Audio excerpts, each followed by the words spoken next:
My name is Emily Crawford. I am 29 years old and I live in Richmond, Virginia. From the outside, my life looks pretty simple. I have always been a little different from the people around me, and that is something I have grown to be proud of. My closest friends would probably call me stubborn, but I prefer to think of myself as determined. Ever since college, I have had a passion for design. The kind of design that is functional but also has a story. For the last 3 years, I have been running my own design business, which focused mainly on helping small boutiques and independent shops around Richmond make their brands stand out. I have always loved the creative challenge, the connection with local entrepreneurs, and of course, the independence of being my own boss. Up until recently, my business grew almost entirely through word of mouth. Richmond is the kind of city where everyone knows everyone, so I never felt the urge to pay for big ads. I counted on people loving my work enough to tell their friends. I knew my clients, their favorite lunch spots, and even when their dogs had birthdays. That was my world, close knit, creative, and honest. But last February, I decided it was time to build a bigger presence online. I made a simple website that showcased my portfolio and included a contact form. I did it myself, combining my sense of style with all the web design skills I picked up from years of experimenting. I was proud of my little online home, even though it was plain by some people's standards. Within days, I got a flood of messages through my new website. But instead of actual people wanting design work, my inbox was stuffed with messages from so called SEO experts, swearing my website was invisible, that it would never reach real clients unless I paid them. Some sounded very official, while others were just creepy and pushy. They told me I was making every mistake possible and that, for a few $1,000s, they could save me from myself. They squeezed in every threat and buzzword they could think of. I started to doubt myself. Was I actually messing up? Was my little business about to be lost in a digital void? It just did not make sense. None of my actual clients cared if I was not at the top of a search page. Still, those emails piled up. At the same time, my in person clients began slowing down. Maybe it was winter, maybe it was just business, or maybe everyone was tightening their budgets. Suddenly, I started to fear that without more advertising, I might not make rent next month. The pressure grew worse when I lost a big client to a larger agency in the city, one that my own mother once said could run circles around any local business. That stung. As if that was not enough, 2 weeks later, I finally landed a new corporate client, a small but promising marketing agency in Richmond itself. This could be just what I needed to get back on my feet. If this project went well, the agency had already hinted they would keep me on for their other design needs. We agreed on a price, I sent over the contract, and for the first time, I decided to use a new online payment processor that all the experts online were raving about. It looked easy, promised dependable payment, and said it was made for small creative businesses. What could go wrong? Everything, as it turned out. My client paid the deposit through the new payment processor on Friday. But right after, I got a message from the payment processor's support staff saying that because my account was new, my funds would be locked for 10 days. That was annoying, but I figured I could wait. When I tried to ask if future payments would go through faster, the company did not answer me directly. Instead, without telling me, they refunded my client. No warning, no explanation. Only a brief, cold email from their staff saying, "We require additional verification. Please resubmit your documents." I had already sent them everything they asked for: my social security number, my tax number, my bank details, even a scan of my passport and my face. If I was going to survive as a business owner, I could not believe I was being treated like a criminal. The refund threw everything sideways with the new marketing agency. Suddenly, the client was not picking up my calls or answering my emails. By the time I found out about the refund, their project deadline was 2 weeks away, and we had already lost days. The deposit was in limbo, stuck in processing. The agency was frustrated and probably embarrassed, and their first impression of me was that I was unprofessional. Suddenly, my dream project was melting away before I could even show them my work.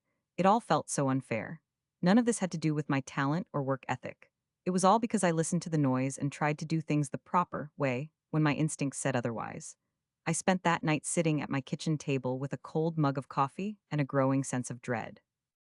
That's when I got another email from an SEO consultant promising me a new golden website for $5,000.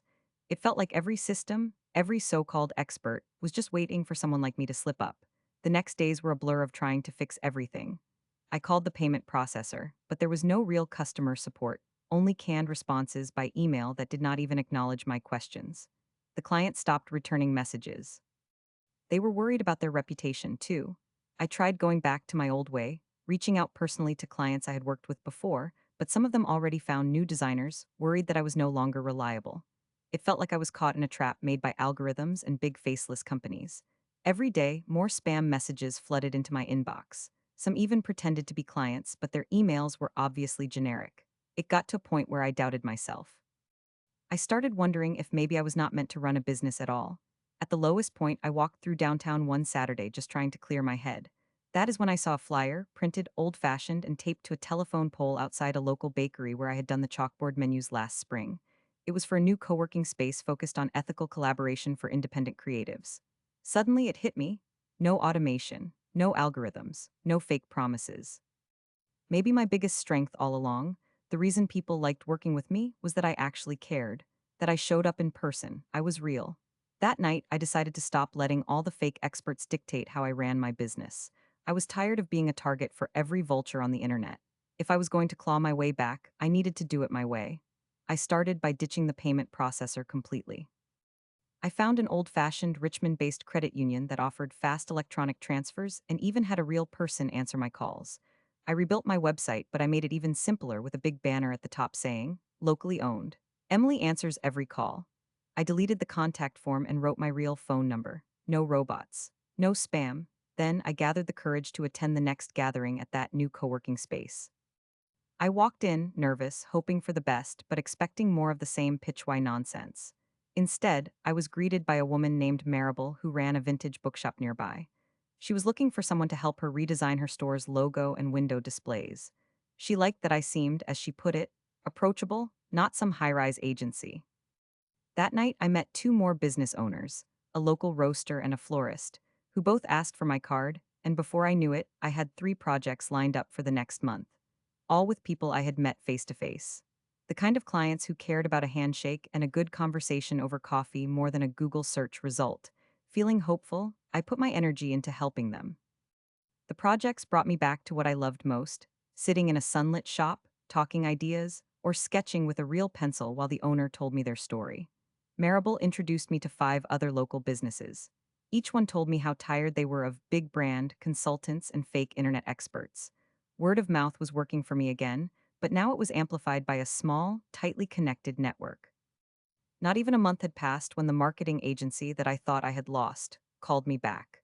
Their new designer had completely missed the mark, and one of my new contacts had recommended me to the agency president at a community board meeting.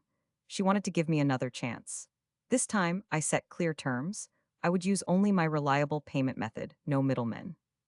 The client agreed, but a week before the project deadline, the payment processor that had ruined my first shot emailed me again, begging me to come back with a 6-month free deal.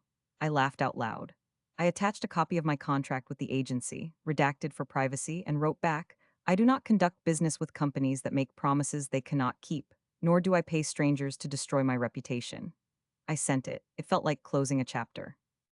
With time, word spread that I was someone who could be trusted, who showed up and talked to you by name, not by algorithm. By the end of the year, my business was not only steady again, it was bigger than ever before.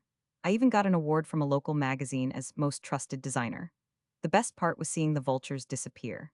My website got fewer spam emails, and I spent more time doing actual work than deleting junk. I had learned that my place in Richmond was not among the noisy world of online scams and pushy consultants. I was meant to be here, in this city, with these people, building a business around real honesty and relationships. Looking back, I realized that what almost destroyed me was also what gave me my edge. When everyone else was chasing algorithms, I was chasing real conversations. Now, when someone sends me one of those threatening, SEO expert emails, I forward it to my clients with a little note. See what you're not missing out on. Sometimes I wonder if the payment processor ever figured out how much business they lost by treating new, small business owners like criminals. All I know for certain is that sometimes the best revenge is building something so real and lasting that the fakes and the algorithms just fade away, powerless. Every time I finish a new project, I remind myself, you only need to be found by the right people, and that is enough. And if anyone ever asks for advice about starting a business in a world full of fake experts, I tell them my story. The one where coming back stronger was the biggest revenge there is.